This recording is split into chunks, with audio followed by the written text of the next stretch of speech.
လူသားတွေနေထိုင်နေတဲ့ကမ္ဘာမြေကြီးဟာနှစ်သန်းပေါင်းများစွာကတည်းကသဘာဝတရားရဲ့ပြည့်စုံမှုနဲ့တတရရတည်ရှိနေခဲ့ပါတယ်။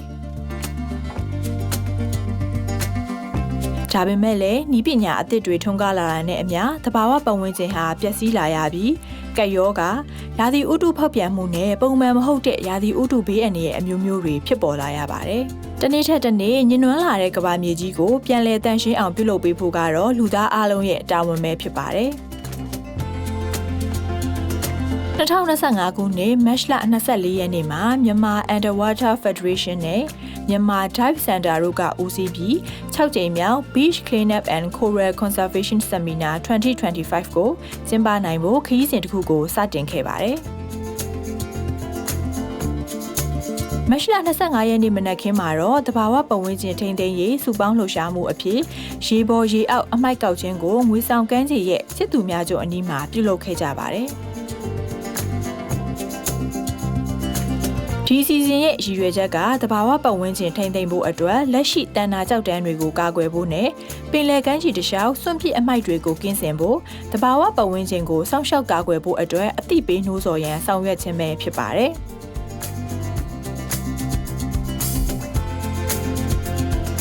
မြန်မာ Underwater Federation မြန်မာ Dive Center တို့နဲ့အတူဟိုတယ်များစားတောက်ဆိုင်များခရီးသွားလုပ်ငန်းရှင်များကမ်ပဏီများဒိုင်ဗာများနဲ့ volunteer စုစုပေါင်း150ခန့်ပါဝင်ခဲ့ကြပါတယ်။အစီအစဉ်ကိုမနက်9:00 နာရီမှာစတင်ပြီးမြန်မာ Underwater Federation မှာဒေါက်တာတန်းဝင်းကအဖွင့်အမှာစကားပြောကြားပေးခဲ့ပါတယ်။ဆက်လက်ပြီးရိုထိုမြန်မာရဲ့ Managing Director ဒေါ်စန္နာဆွေမှနှုတ်ခွန်းဆက်စကားပြောကြားပြီး Travel and Tourism မက်ရင်မေထွန်းကလည်းဒီနေ့အခမ်းအနားအတွက်နှုတ်ခွန်းဆက်စကားများပြောကြားပေးခဲ့ပါတယ်။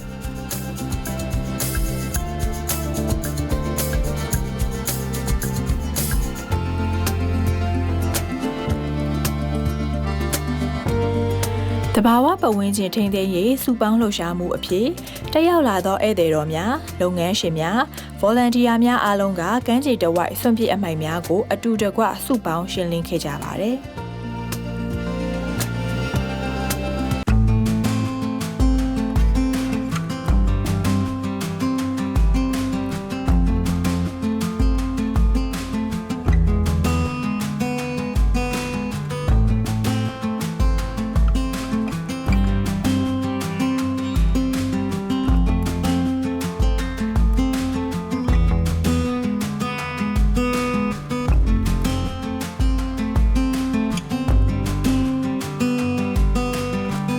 ကိုစီတူအောင်ဦးဆောင်တဲ့ရေငုပ်အဖွဲ့မှလည်းချစ်သူများကျုံရေအောက်ပတ်လည်အမိုက်များကိုစုပေါင်းရေငုပ်ကရှာဖွေရှင်းလင်းပေးခဲ့ကြပါတယ်။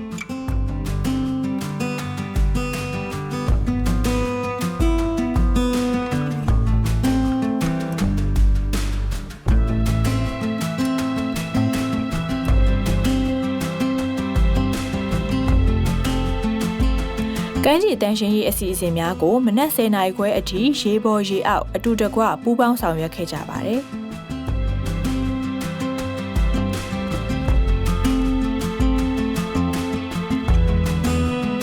ဒီနေ့ activities လေးကထူးခြားတယ် CSR ဒီ coral နဲ့ပတ်သက်တဲ့တဏ္ဍာကြောက်တန်းတွေနဲ့ပတ်သက်တဲ့ဒီ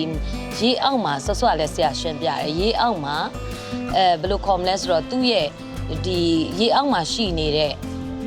အရန်လှတယ်ပေါ့နော်ရေအောက်တော်ကတို့ကရေငုတ်တော့အဲ့လိုဖြစ်တဲ့အခါမှာကာကွယ်တဲ့နဲ့ဒီရေထဲမှာရှိတဲ့ငါးတွေဒီရေတော်တွေအားလုံး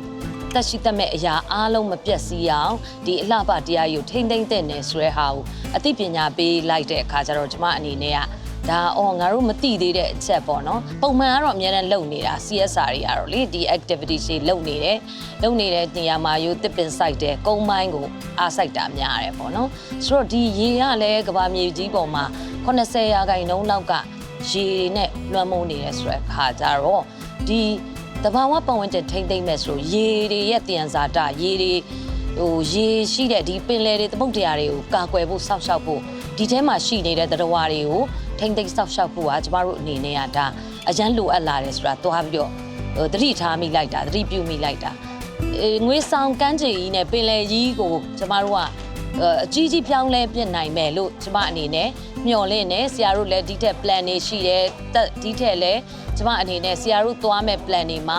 ပံ့ပိုးကူညီသွားဖို့လဲကျမအနေနဲ့ပါဝင်ပူးပေါင်းပြီးတော့လဲကိုယ်တိုင်လဲကျမ activities နေနဲ့ရောလိုအပ်တဲ့တခြားကူညီနေနဲ့ရောကျမပူးပေါင်းဆောင်ရွက်သွားဖို့လဲရှိပါတယ် Seeing Plastic Nature Cry Eating Plastic Animal Die ဆိုတဲ့ဒီ slogan လေးကိုကျမတို့ကကြည့်လိုက်ရောဒီဘယ်လို comment လဲဆိုတော့ဒီ plastic တွေကိုမြင်တဘာဝရငိုကြတယ်ပေါ့နော်စားမိလို့ရှင်သတ္တဝါလေးတွေသေတယ်ပေါ့ဆိုတော့ဒီဟာလေးကကျမတို့ကအရင်တော့စာထဲမှာပဲရှိရပါဘူးအခုမှကျမတို့အနေနဲ့တကယ်လက်တွေ့လှုပ်ဆောင်လာနိုင်တဲ့အခြေအနေတိုင်းတာတစ်ခုရောက်သွားတော့ကျမအနေနဲ့တကယ်ဝမ်းမြောက်ဝမ်းသာဖြစ်မိတယ်ဆိုတော့ဒီထက်မကလည်းကျမဆက်လက်ဒီဆရာဒေါက်တာတန်းဝင်းတို့ရောဒီအဖွဲ့ပေါ့နော်အကုန်လုံးအားလုံးဟိုကျမတို့ဒီနေ့လိုမျိုး group play တွေမဟုတ်ပဲနဲ့ကံကြေးတစ်ခုလုံးရောဧည့်သည်တွေအကုန်လုံးရောနောက်တစ်ခုကကြတော့ကျမတို့ကဒီငွေဆောင်နဲ့ရင်းပြီးတော့တန်မွေးဝန်ကြောင့်ပြုတ်နေတဲ့တဦးတစ်ယောက်ချင်းအကုန်လုံးပူးပေါင်းပါဝင်လာနိုင်မယ်လို့ကျမအနေနဲ့မျှော်လင့်ပါတယ်လို့ဟုတ်ကဲ့နေ့လယ်12နာရီခွဲမှာတော့ Ocean Blue Hotel မှာ Coral Conservation Awareness Seminar ကိုထပ်မံပြုလုပ်ခဲ့ပြီးငွေဆောင်ကမ်းခြေဒေသဦးစီးမှုဦးသိန်းစောမှအဖွင့်အမှာစကားပြောကြားပေးခဲ့ပါတယ်။ဒီနေ့လိုမိသားစုလုပ်ဖို့ဆိုတာအင်တန်စေကုန်များနေပါတယ်။ဘာကြောင့်လဲဆိုတော့ငွေဆောင်နဲ့ပတ်သက်လို့သတင်းမျိုးစုံလည်းရှိနိုင်တယ်။စိုးရိမ်ကြောင်များစွာလည်းရှိနိုင်တယ်။အဲ့တော့ကျွန်တော်တို့ဒီနေရာမှာကျွန်တော်တို့သိတာတဲ့ဆိုင်ကျွန်တော်တို့သိတဲ့ဒီ live လုပ်နိုင်မှုကကျွန်တော်မှာအင်အားလို့ချိန်လို့ပညာလို့ဒါတွေကကျွန်တော်မှနည်းပါတယ်အဲ့တော့ဒီကလာတဲ့ဖွဲ့တွေကစီးဥဆောင်တယောက်ကနေပြီးတော့စိတ်ဝင်စားသွားမယ်သူ့ဘက်ကစိတ်ပါလာမယ်သူဆောင်သွားမယ်ဆိုရင်ကျွန်တော်တို့ဌာနဆိုင်ရာတွေလုပ်တာအများကြီးကြောက်တယ်ဒါကျွန်တော်ကအင်တန်ကျိုးဆိုတယ်ဘာဖြစ်လို့လဲဆိုတော့ဒီဟာတွေကဒီတိသွားမှာပြီးလို့ရှိရင်ဒီလူတွေကလုပ်ပြမှာဆိုပါတော့ဌာနဆိုင်ရာကိုမလုပ်ဘူးဆိုရင်ဒီကလူတွေကလာစာမရပါမရကိုယ့်အိမ်ထဲကနေစိုက်ထုတ်ပြီးတော့လုပ်ပြနေလို့ရှိရင်တဖြည်းဖြည်းနဲ့သူရှက်တက်လာတာဒီရင်နှစ်ဆိုင်ဗာလေးတစ်ခုထူးခြားလာတာရှိတယ်ဆိုတော့ကျွန်တော်တို့ငှက်ကျွန်းရရှိတယ်ဒါဒီတိုင်းပြည်အေရီယာလိုက်ဆိုင်ဖြစ်တယ်ဒါကြောင့်မို့အဲ့နှစ်မိုင်ပတ်လည်အတွင်းမှာငါမဖမ်းရဘူးဆိုတဲ့ပြောကြားချက်တွေထွက်လာဒါကကျွန်တော်တို့ပဲတိုးတက်လာတဲ့ကြောင်းတဲ့မျိုးတစ်ခုနော်ဒါဘာလို့ပြောတာအစပြောတာဒါကအစိုးရကသူတိလို့ထုတ်ပြရပေါ့ဒီအဖွဲ့တွေရဲ့ဆွမ်းဆောင်မှုတွေနဲ့လှုပ်ရှားမှုတွေနဲ့သူတို့ရဲ့တင်ပြမှုတွေကြောင့်ဒါထွက်လာတာပေါ့နော်ရေအောက်တန်နာကြောက်တန်းများအားထိန်းသိမ်းရေးတဘာဝပတ်ဝန်းကျင်ထိန်းသိမ်းရေးအတွက်မြန်မာ Underwater Federation မှဒေါက်တာတန်းဝင်းကဆွေးနွေးတင်ပြခဲ့ပါတယ်။ကျွန်တော်သိသေးတဲ့ခွဲကို Coral ဆိုတာတချို့အပင်နဲ့အပင်နဲ့လည်းယူတယ်။အပင်လိုပဲခိုင်းနေချက်နေတယ်။အကောင်လို့လည်းကြောက်ပြောကြတယ်။ဒါမှမဟုတ်ဒုတိယကြည့်တော့ကြောက်တုံးနေတယ်။ဒါတော့ Coral ဒီသူဒီအပင်လည်းမဟုတ်တက်ရှိအကောင်ပဲ။တော့ဘာနဲ့တော့တူလဲဆိုတော့သူကကျွန်တော်ရဲ့ဟိုပေါ့ရေခုပေါ့ရေခုကဲလို့ရေကူကကြတော့ဒီလိုရုပ်ပြချင်းကိုရေကူတော့ပက်လက်ထားပြီးတော့ရေကူကကြောက်လို့မှတော့ဆွဲထားတာပေါ့အဲ့ဒီပေါ့ဒီအကောင့်တင်းတင်းလေးအဲ့ဒါလေးပဲဖြစ်ပါတယ် Head of Corporate Sustainability MPRL ASIS Limited မှာဒေါ်ဝင်းမုံတင်လက်ကလည်းတဏ္ဍာကြောက်တန်းထိန်းသိမ်းရေးအတွက်ပါဝင်ဆွေးနွေးပေးခဲ့ပါတယ်။အမိုက်ရောက်တယ်ဆိုတာကရှက်စရာမလိုဘူး။အမိုက်ဖြစ်တယ်ဆိုတာကရှက်ဖို့ကောင်းတယ်။နောက်ပြီးတဲ့အခါကျတော့သူတို့အနေနဲ့နှစ်ပတ်တစ်ချိန်အမိုက်ကောက်ရင်တွေကိုကလေးတွေဆိုတာကချိန်ရင်းချက်တစ်ခုပဲဆိုတော့သူတို့အနေနဲ့အိမ်မှာသူမိဘတွေသူတို့တက်ကြီးတဲ့လူကြီးတွေကအမိုက်ကိုစီးမိုက်ကပဲပြစ်တာမြင်ကိုအဲ့လိုမပြစ်ပါနဲ့ဒီတောင်းလေးကိုထည့်ပါဒီရွာလမ်းလေးမှာကျမတို့ဒီအမိုက်တွေအမိုက်ချင်းတွေစီစဉ်ပေးထားတယ်ဆိုတော့ကလေးတွေကလူကြီးတွေကိုပြန်ပြောရတဲ့စင်တစ်ခုရွာတွေဘက်မှာဖြစ်နေပြီပေါ့နော်ဆိုတော့ဒါလေးတွေအကောင်းနဲ့လေးချင်းလေးတွေပါပဲဆိုတော့ဒီလိုမျိုးပဲလူကြီးတွေပဲကလေးတွေကိုသူယူပြီးတော့မှဒီလိုမျိုးလိုက်လို့ပြီးစားပါလို့ကျမအနေနဲ့request လုပ်ပါတယ်ဆိုတော့ခုအမိုက်ကိုတောင်းဝင်ယူပြီးတော့ပေါ့နော်ဆိုတော့ကျမတို့ဒီလုပ်ငန်းစဉ်တွေကိုတိတ်တိတ်နေရမှာလေးကအများကြီးအထောက်အကူဖြစ်ပါတယ်ရှင်အဲ့ဒီနောက်မှာတော့ Concordia Public Company Limited မှာ Chief Marketing Officer ဦးစိုးဝနာမှာလည်း KBZ Bank ရဲ့ Main Sponsor အနေဖြင့်ပါဝင်ပံ့ပိုးပေးထားတဲ့ Virtual Coral Museum Development အကြောင်းမိတ်ဆက်ပြောကြားခဲ့ပြီးဧည့်သည်တော်များကလည်းပါဝင်ဆွေးနွေးခဲ့ပါတယ်ကျွန်တော်တို့ Coral မြန်မာဆိုတဲ့ဟာကို browser မှာဖွင့်လိုက်လို့ရှိရင်ကျွန်တော်တို့မှာစပြီးတော့အဲ့ဒီဆိုတာစ active ဖြစ်နေပါပြီ။ကိုကြည့်လို့ရပါတယ်။ game မဟုတ်လို့ရှိရင်လည်းဒီမှာကျွန်တော်တို့ QR code တွေပြပါမယ်။ QR code view augmented reality ဆိုတာလေးနှိပ်လိုက်လို့ရှိရင်နည်းနည်းထူးဆန်းတာကကျွန်တော်တို့ကဒီ camera ကိုဖွင့်ပြီးလို့ရှိရင်ဒီ တရားကြောင့်တန်းကိုလေကိုယ်တိုင်ကိုဖုန်းထဲမှာတနေရာပေါ်မှာဝယ်လို့မျိုးတင်လိုက်လို့ရတယ်တင်ပြီးလေးလာလို့ရတယ်အဲ့အကောင်လေးတွေပါလို့ထည့်နေပြီးလို့ရှိရင်အဲ့ဒီတရားကြောင့်တန်းရဲ့သူ့ရဲ့ species ပေါ့သူ့ရဲ့အခေါ်အဝါပါတယ်ဘယ်နှစ်လောက်ကြာလဲလို့ information တွေထည့်နေတယ်ဆိုတော့တဘာဝပတ်ဝန်းကျင်ကိုထိန်းသိမ်းဖို့အရေးကြီးဆုံးကဏ္ဍတစ်ခုကတော့အမိုက်တွေကိုစနစ်တကျစွန့်ပစ်ရခြင်းပါပဲတဘာဝပတ်ဝန်းကျင်တန့်ရှင်းသာရပြီးရာသီဆက်ဝန်းပုံမှန်လည်ပတ်နိုင်မှသာယောဂဗျာတွေနဲ့တဘာဝဘေးအန္တရာယ်တွေကင်းဝေးမှာပဲဖြစ်ပါတယ်ဒီကျတော့တဲ့အနေနဲ့ Lucky Draw စီစဉ်လေးစီစဉ်ထားပါရရှင်ဒီနေ့ပွဲအတွင်းကိုတက်ရောက်လာကြတဲ့လူချင်းမြင့်အတွက်မြန်မာ Type Center က DSC Gift Voucher 3ခုကိုမဲဖောက်ပေးသွားမှာဖြစ်ပါတယ်ရှင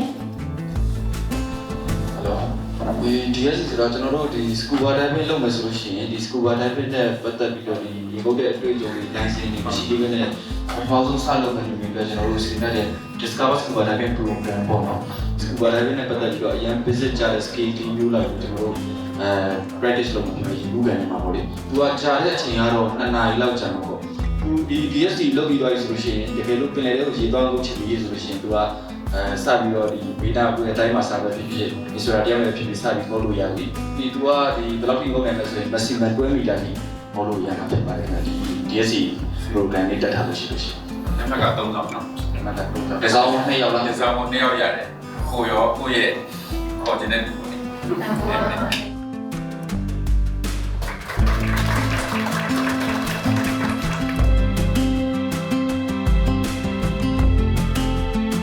ကြိမ်မြောက် Beach Cleanup and Coral Conservation အဖွဲ့သားတွေကတဘာဝချစ်မြတ်နိုးသူအားလုံးကိုတစ်နေ့ထက်တစ်နေ့ညှဉ်းနှွမ်းလာတဲ့ကမ္ဘာမြေကြီးအားပြန်လည်တန့်ရှင်းအောင်ပြုလုပ်ဖို့အတွက်ဆန္ဒပြုလိုက်ရပါတယ်။ကျွန်တော်တို့တဘာဝပတ်ဝန်းကျင်တွေနဲ့ပတ်သက်လို့เนาะဒီကျွန်တော်တို့ဒေသခံတွေဆိုတာဒီဒေသခံတွေအပြင်မှာရွှေပြောင်းလုပ်သားတွေကအများကြီးရှိတယ်။တစ်နေ့နဲ့တစ်နေ့သူကအများကြီးတိုးပြီးလာတယ်။เนาะဒီဒေသခံတွေအပြင်မှာဒီရွှေပြောင်းလုပ်သားတွေကိုဒီအသိပညာပေးနိုင်ဖို့ဆိုတာကကျွန်တော်တို့အပြင်မှာဒီလိုလာတဲ့အဖွဲ့အစည်းတွေကနေပြီးတဲ့အခါမှာပို့ပြီးတော့ထိထိရောက်အများကြီးရှိတာဆိုလဲကျွန်တော်တို့တွေ့ရပါတယ်။အဲ့တော့ကျွန်တော်တို့ဒီအဖွဲ့အစည်းတွေဒီမှာလာရောက်ဆောင်ရွက်ပေးခြင်းအပြင်เนาะကျွန်တော်တို့ဒေသမှာဒီကမ်းခြေနဲ့ပတ်သက်တဲ့တန်ရှင်းရေးဆိုတဲ့အသိပညာတွေပို့ပြီးတော့တိုးလာမှာဖြစ်တယ်လို့ဒီကျွန်တော်တို့တွေမသိသေးတဲ့လက်လန်းမမီသေးတဲ့ဒီ coral ဒီပင်လယ်ကျမ်းမြောက်မှာရှိတဲ့အကြောင်းတွေကိုကျွန်တော်အများကြီးသိခွင့်ရတဲ့အတွက်เนาะနောက်ပြီးတော့ကျွန်တော်တို့ရှိမှရှိတဲ့ဒေသခံတွေသိခွင့်ရတဲ့အတွက်လူကြီးသူအများကြီးရှိမယ်လို့လည်းကျွန်တော်ကယုံကြည်ပါတယ်အဲ့တော့နောက်ဒီလိုပွဲတွေအများကြီးလာပြီးတော့လှုပ်ဖို့အတွက်ကိုလည်းကျွန်တော်အများအားနဲ့ဒါဝမ်းမန်းတဲ့တာနဲ့ကြိုးဆိုပါတယ်เนาะအဲ့တော့ဒီလိုပွဲတွေလှုပ်ရှင်းအဖြစ်เนาะကျွန်တော်တို့ဘက်ကလည်းပဲကူညီဖို့ပံ့ပိုးဖို့ကျွန်တော်အဆင်သင့်ပဲဖြစ်ပါတယ်ကျွန်တော်တို့မနိုင်တဲ့အဝင်ကိုလာပြီးတော့အခမဲ့ထမ်းပေးတယ်လို့ပဲကျွန်တော်ကတော့မြင်ပါတယ်အဲ့အတွက်ကိုအကျိုးရှိတဲ့လုပ်ငန်းဖြစ်တဲ့အတွက်အများအားကြိုးဆိုတဲ့အကြောင်းပြောကြားလိုပါတယ်လာရောက်ဆောင်ပေးတဲ့ဖွဲ့တွေအားလုံးလည်းကျေးဇူးတင်ပါတယ်ခင်ဗျကျွန်တော်တို့ရေရှည်နောက်ပိုင်းလှုပ်ချင်တာကတော့ဒီ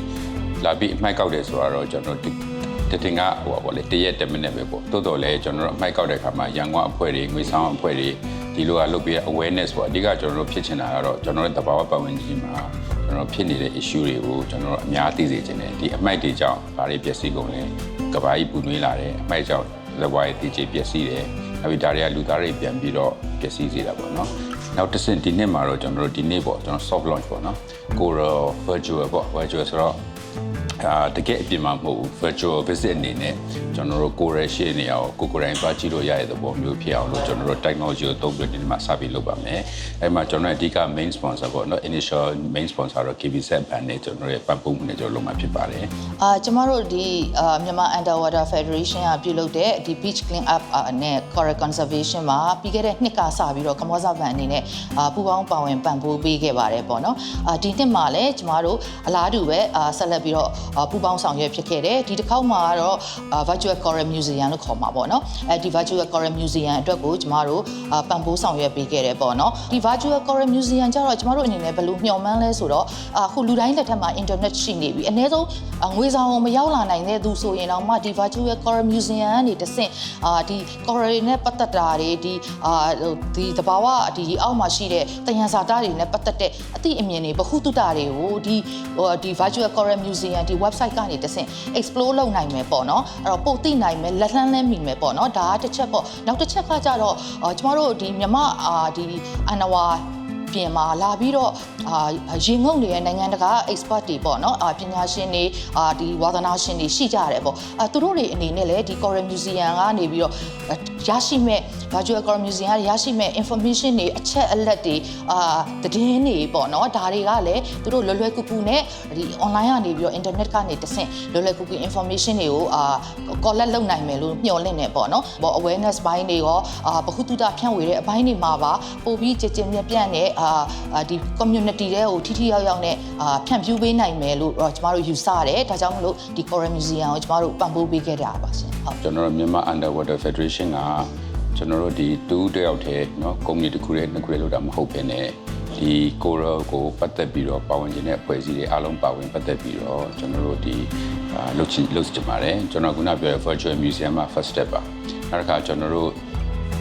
artificial reef ပေါ့လေအောက်မှာငါးလေးတွေပစွန်နေကတ်လို့ရအောင်နေလို့ရအောင်သူရဲ့ shelter ဖြစ်တဲ့ artificial reef ပေါ့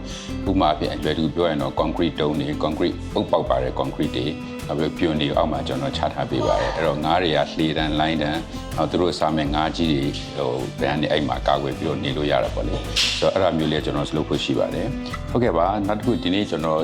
ခွင့်ခါတင်တော့ကျွန်တော်ကျေးဇူးတင်နေတာတော့ဒီ 6 beach cleanup နဲ့ coral conservation seminar ပေါ့လေဒီလိုပွဲလေးဖြစ်ဖို့ကျွန်တော်တို့မှာကျွန်တော်နဲ့ပတ်သက်တဲ့ညီနောင်ဖွဲ့စည်းတွေမိတ်ဆွေတွေကျွန်တော်တို့ဒီတပါးပန်းချင်းကိုကျွန်တော်တို့ထိမ့်သိမ်းခြင်းတဲ့အဖွဲ့အစည်းနဲ့ပူးပေါင်းကျွန်တော်ဆောင်ရွက်ရပါတယ်။ဥပမာအဖြစ်ဒီနေ့မှာဆိုရင်ကျွန်တော်ရဲ့ one of the major sponsor ဖြစ်တဲ့ KBZ Bank ပေါ့နော် Coral Museum ကိုကျွန်တော်တို့ဒီ virtual ပေါ့ကျွန်တော်ဆိုနီမိုငါးလေးရှိမယ်ဒီမှာကနန်းနေနော် Coral တွေရှိမယ်။ကိုယ်တိုင်ရေမငုံနိုင်ရေငုံတကယ်တော့ခံစားလို့ရတယ်နော်လေ့လာလို့ရတဲ့ဟာမျိုးဖြစ်အောင် virtual Coral Virtual Museum လုပ်ဖို့ရှိပါတယ်။နောက်တစ်ခါကျွန်တော်တို့ပံ့ပိုးပေးတဲ့ Shangri-La Service Apartments ကျန်တဲ့တော့နှစ်တိုင်းကျွန်တော်တို့ဒီလာဖို့ bus ကြီးတစ်စင်းကိုနှစ်တိုင်းကျွန်တော်တို့ပံ့ပိုးနေတဲ့ဖွဲ့စည်းဖြစ်ပါတယ်။နောက်ပြီးတော့ Ocean Blue ကျွန်တော်ဒီနေ့ seminar လုပ်တဲ့နေရာကိုလည်းနှစ်စဉ်ကျွန်တော်တို့ကိုပံ့ပိုးပေးတဲ့ company hotel တစ်ခုဖြစ်ပါတယ်။နောက်ကျွန်တော်တို့ကိုပံ့ပိုးပေးတဲ့ Bureau of Bengal Escala Hotel Thousand Island နောက်ပြီးတော့ Fortune TV ပေါ့လေကျေးဇူးများတင်ပါတယ်။နောက်ကျွန်တော်တို့မှာတခြားကျွန်တော်တို့ရဲ့ပံ့ပိုးပေးတဲ့ဖွဲ့စည်းဖြစ်တဲ့ Sandy Bay Do Can Do ဆိုတဲ့ကျွန်တော်တို့ဒီfuel pump ကို station လုပ်တဲ့ company နောက်ပြီးတော့ Golden Myanmar နောက်ပြီးတော့ Villa Area ဆိုတဲ့ကျွန်တော် resort homely ပေါ့နော်အဲ့ဒါရှိပါတယ်နောက်ပြီးတော့ Rotarian တွေပေါ့ကျွန်တော် Rotarian တွေကလည်းကျွန်တော်ရှိဖို့အများကြီးပံ့ပိုးပေးပါတယ်ဆိုတော့ Rotary Club ဆရာမများဆိုရင်အခုဆို club 9ခုရှိပါပြီအဲ့တော့ကျွန်တော်တို့မှာဒီ Rotary Club of Yangon ပါပြီ Rotary Club of Central Yangon Rotary Club of Yangon Rotary Club of Metro Yangon Rotary Club of Greater Yangon အဲ့ဒီ Rotarian တွေရဲ့သူရဲ့ presence ကအများအားကျွန်တော်တို့ကိုလူအားဖြင့်เนาะနောက်ပြီးတော့ technology အားဖြင့်ဒီ finance အားဖြင့်ကျွန်တော်အများအားပေးနေရှိပါတယ်နောက်ပြီးကျွန်တော် Garden Breeze Restaurant နောက်ပြီးတော့ကျွန်တော်ငွေဆောင် Yacht Club ပေါ့လေဆိုတော့ဒီဖွဲ့စည်းနဲ့တကွာကျွန်တော်ဒီနေ့မှာအကြောင်းမျိုးကြောင့်တိုက်ဆိုင်သွားလို့မလာနိုင်တဲ့ကျွန်တော်ဖွဲ့စည်းပုဂ္ဂိုလ်လည်းရှိပါတယ်ဆိုတော့အားလုံးကျွန်တော်ကျေးဇူးတင်ကြောင်းတရားနဲ့ပြောလိုပါတယ်